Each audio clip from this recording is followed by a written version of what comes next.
Hey guys, this is Falcon coming at you today with a dual commentary featuring my good friend Rambonator 64.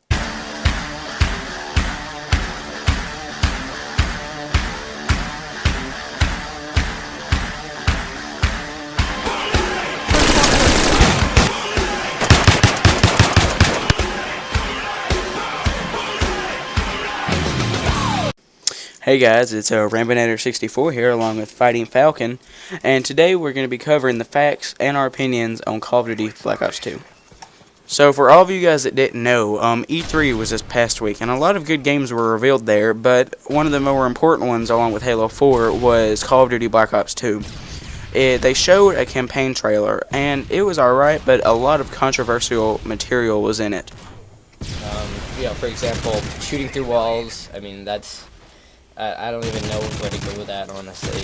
Yeah, there was, so for all of you guys that didn't see E3, there was a sniper rifle that you would have to charge up, and the more you charged it up, then obviously the more power it had, and you had a scope. It was a normal scope, but then you could activate it, and you could see through walls with it. Yeah. And that was probably the most controversial thing of that entire trailer, because people were like, if that's in multiplayer, I'm not playing it, it'd be cool in campaign, but multiplayer, it would just be the cheapest thing in the entire world. I actually agree with that, too, because, I mean, imagine that. You just walk along and get shot in the face. That would suck. I mean, yeah. It would just, I could see it would ruin Camper's Day, but it would just be entirely ineffective for everybody else. Yeah. Another thing that was introduced in the E3 was campaign pass, I guess you could say. For all you guys that have played Mass Effect, you know that it's one of the campaigns where every little decision you do affects how the story plays out. And they talked about it a little bit E3, but it was revealed earlier, was the fact that your campaign is going to be like that. You can still fail a mission, and the campaign can keep on going. It'll just affect how the final story ends. You know, everybody lives, everybody dies. Some people live, some people die. I actually enjoy those campaigns just because, you have some decision that affects it, not just, being good or bad like most campaigns are, which you can't do in this one. But choosing your path, it's just pretty awesome. It's the way it affects it. And also, another thing that was at E3, it was during the trailer, Black Ops trailer, was controversial, was the graphics. In my opinion, I don't have an HDD TV, so I don't have the greatest graphics on TV. But the graphics did not look like a big upgrade. That was one thing that I was really hoping for in Black Ops 2, and it didn't seem like it was provided. It's mixed between the first Black Ops and Modern Warfare 3, like somewhere in between those big games, yeah. Yeah, because Modern Warfare 3, it had pretty good graphics. I'd have to say that Modern Warfare 2 might have had more in my opinion. But, it was still, it's an upgrade, but it's not quite the upgrade that I would have liked to see. There's sharper things here and there. Along with all the explosions and flying vehicles, it was kind of hard to comprehend. Right, and another thing at Black Ops was vehicles. During obviously the very first trailer that they released quite a while ago, you had mechs, you had quad rotors, you had all sorts of things. And in this trailer, the campaign, those resources were available to you throughout the entire campaign, or throughout that entire mission. And another thing was that people didn't want those vehicles to be in multiplayer. I myself would love them because Call of Duty War at War was one of my favorite Call of Duties ever. And one of the things that just made that such a great experience was vehicles. I agree, but I think they should have game modes, just for the people that don't want vehicles. You can have game modes that don't include vehicles, game modes that do, and game modes that don't. Just like bare bones in Modern Warfare 3.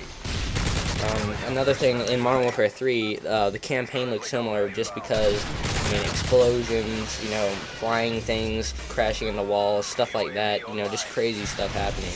It looks pretty similar in that respect.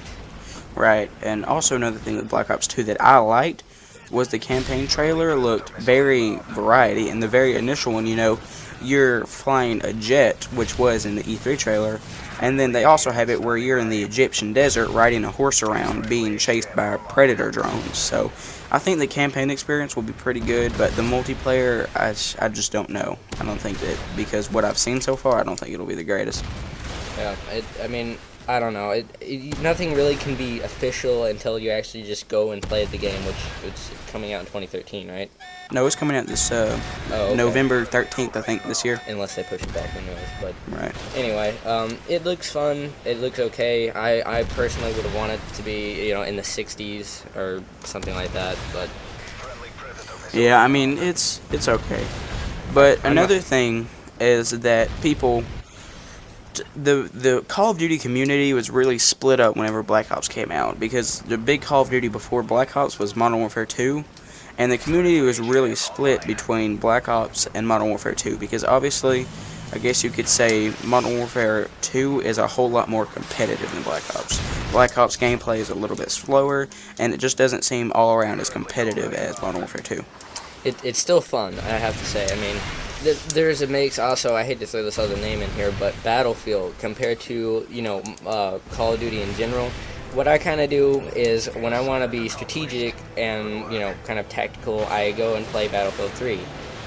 If I just kind of want to, hop around the battlefield and shoot people in the face, that's Call of Duty all the way. Just have a good time. Yeah, exactly. In Battlefield, you can have time while you're playing strategy. Exactly. But the thing is, with Call of Duty Black Ops compared to Modern Warfare 3 is, or Modern Warfare 2 even, Black Ops is obviously slower, but I don't know, there's something about it. It's classic.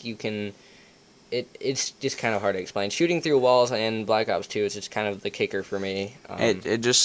Black Ops, because that's another thing that's really divided the Black Ops, or the Call of Duty community, is the fact that they just don't know if it's going to be good. Some people are extremely pumped for it. Other people say, oh my goodness gracious, this game is going to be absolutely horrific. Yeah.